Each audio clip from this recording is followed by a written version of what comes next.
All right, guys, here's another BG perspective. As always, leave a comment down below, like and subscribe, and hit that notification bell so you can get notified every time we upload. What's up, everybody? So remember I told you guys about squatters that we had in one of our properties in Atlanta.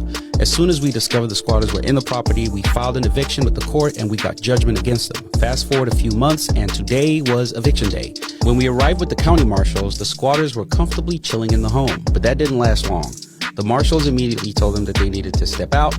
I brought a gang of movers with me who swiftly went into the property and threw all of their belongings outside of the house. Unfortunately, they did do some damage to the property, which we're going to have to repair, but honestly, we're just glad that they're finally out and we can move on with our investment. We didn't waste any time. Right after, we installed a security system and we changed the locks. Big shout out to the county marshals for everything that they did to help us today. Now, here's some good news. Georgia recently passed a new law that allows squatters to be immediately removed by the police without having to go through a lengthy court process like we did. They can also be charged with criminal trespassing, risking 12 months in jail and a $1,000 fine. This is a game changer for property owners. Now, as y'all can see, real estate investing is not all roses and Benjamins.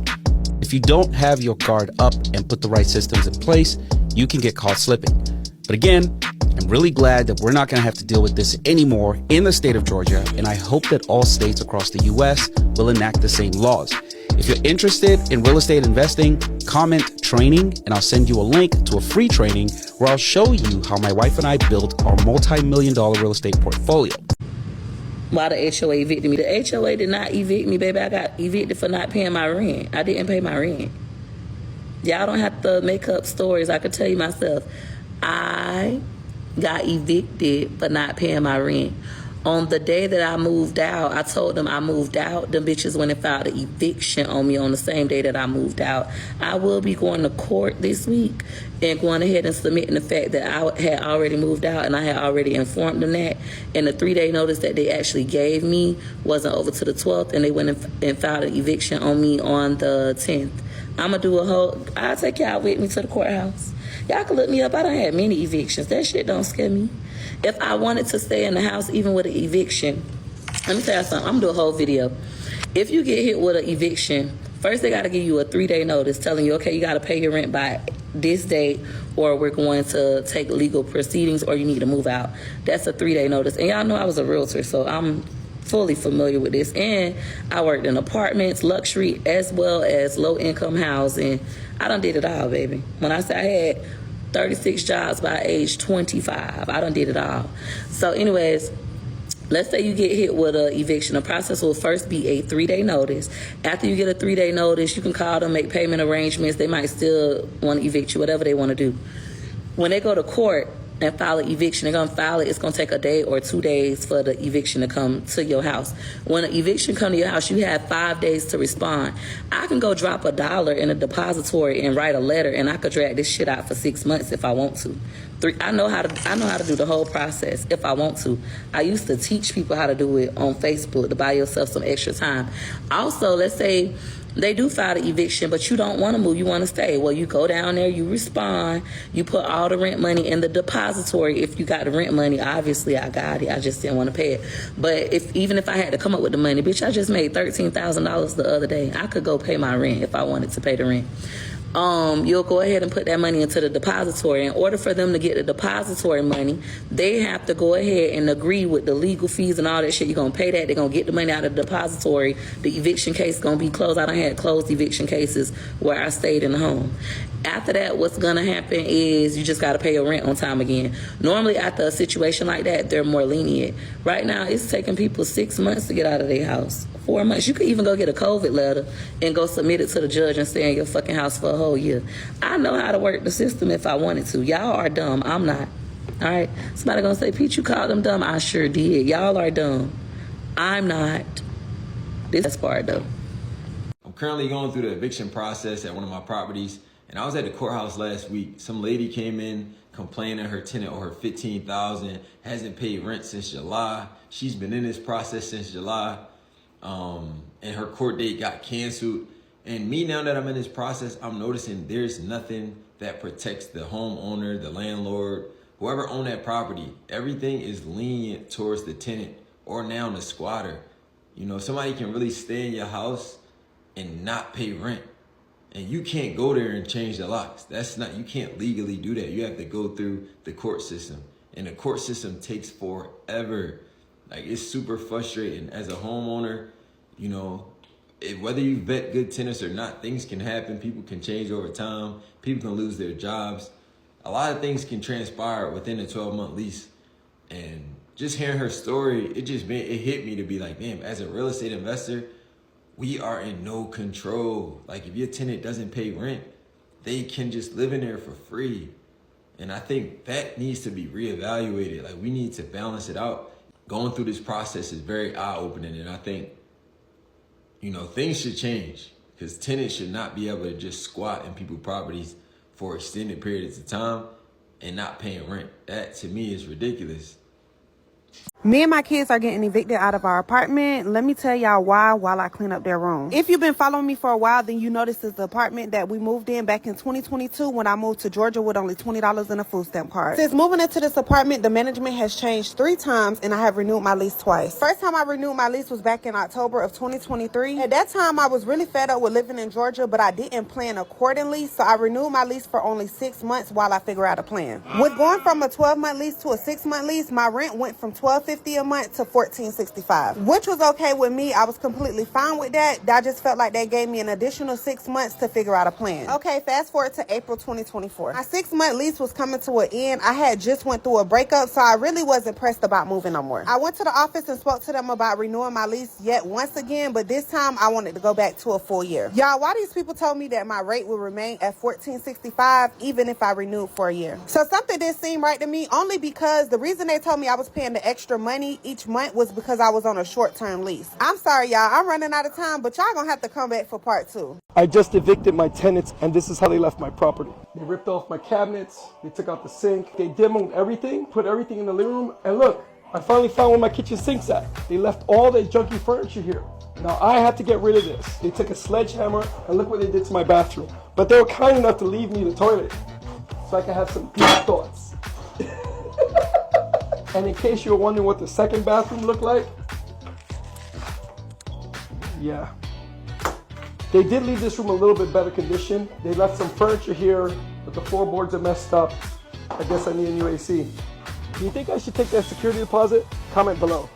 Hey y'all, I'm here going into the Orange County Clerk of the Court to pay this $9.57 rent due eviction for May.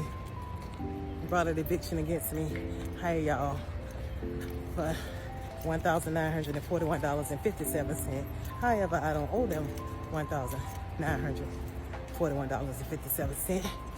They manipulated the ledgers and getting caught in their lies and scandalous mess of kicking people out of the community, forcing us out, falsifying evictions to get us out. And I'm here as a living witness to show you that I'm getting evicted out of my place for $9.57 here. All right, so y'all stay tuned. All right, peace.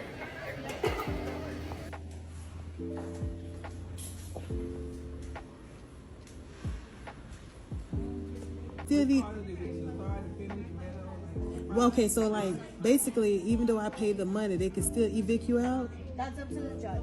That's up to the judge, not up to the landlord. All the decisions are made up to the judge. Oh, okay then.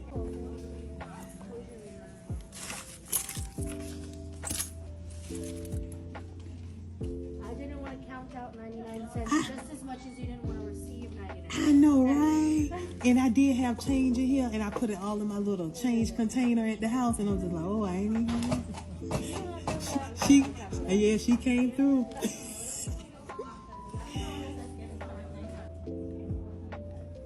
Here is your receipt. It has all the amounts broken down here. Okay. And then I'm going to scan a copy into the case and send it to the judge. Okay. Okay? Oh, you put the total, that $40 fee with it. All right, got it. All right, so you scan that and you send everything over to the judge. Yes. And then how long it take for me to hear from the judge? they'll decide if they want to set a hearing or how they're going to move forward.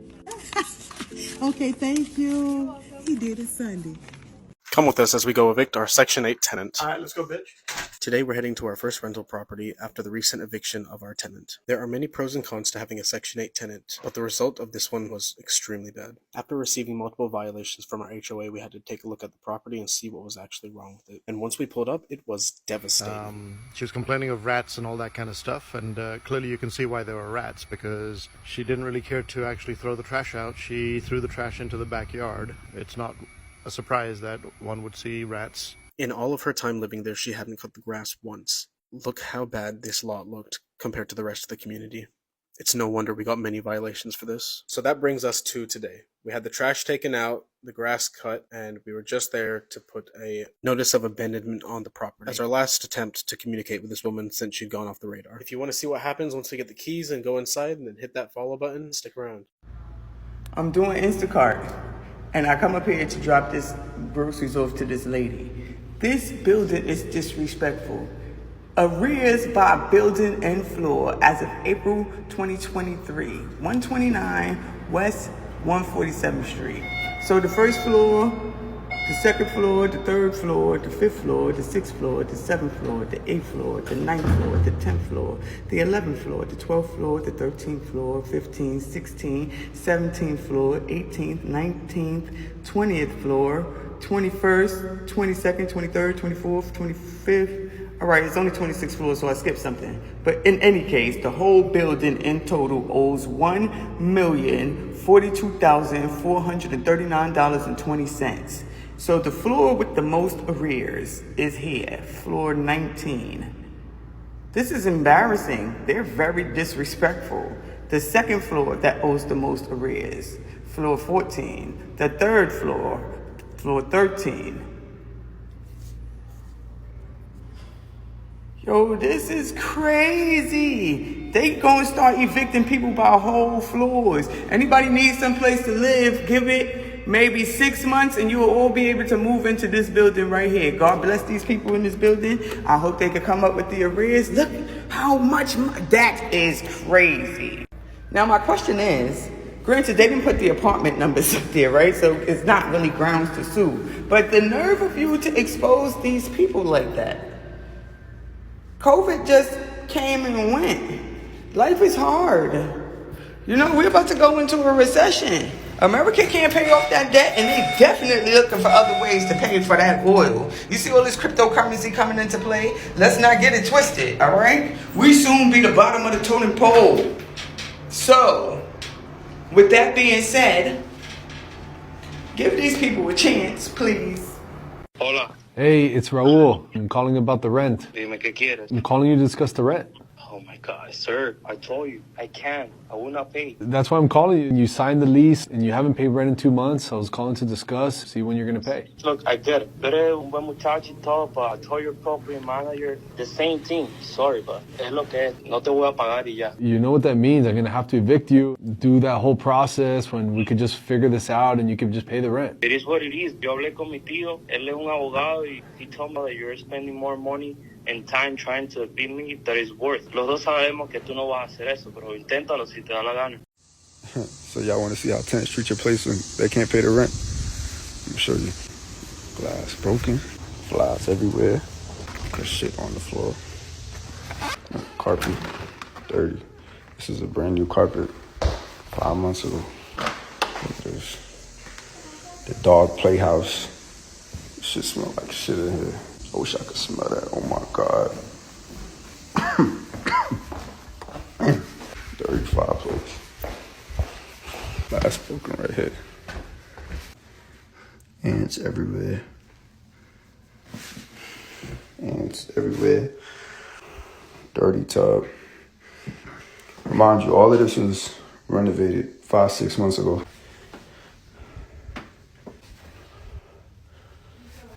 Dog shit. Look at this. Look at this. Look at this. Crazy, right? You want to be a landlord? You better be prepared mentally. Because this shit ain't for the weak. And I wish I could see this shit in person. We're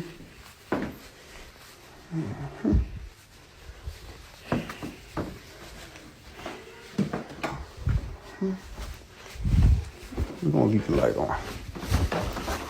I ain't paying for it.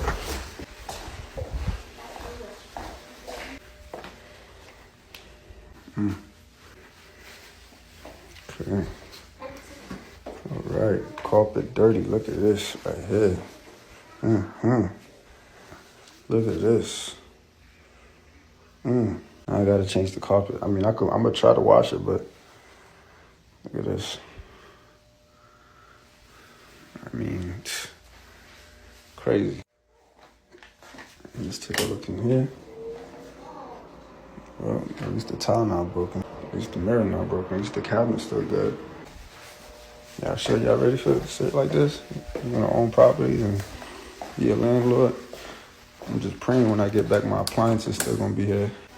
Cabinet's still good. At least they ain't busted. Look at the backyard. Look, shit all on the floor. Look at that. Backyard looking dusty. Shit all on the floor. That open. But let me tell y'all what I had to do. This is what you gotta do. I had put on a new unit. If you don't cage that shit up right here, that's almost $3,000. If you don't cage that up, they leave it there too. So if y'all ready for shit like this, that's what you gotta be mentally prepared for. And I can't even be tight. You gotta deal with it. You gotta fix all the issues and keep it moving. So that's it for today's video. Let me know what you guys think in the comment section. And as always, stay tuned for the next video. Peace.